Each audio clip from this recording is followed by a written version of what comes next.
சந்நிதியில் நாளெல்லாம் கொண்டாட்டம் நல்லவர் முன்னிலையில்.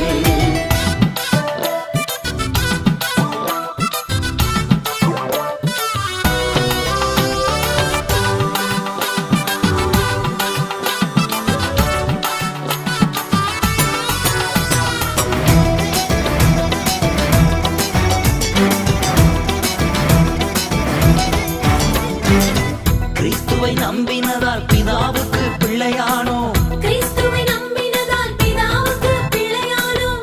அப்பானும் கூப்பிடப்பண்ணும் ஆவியால நிரப்பப்பட்டோம்.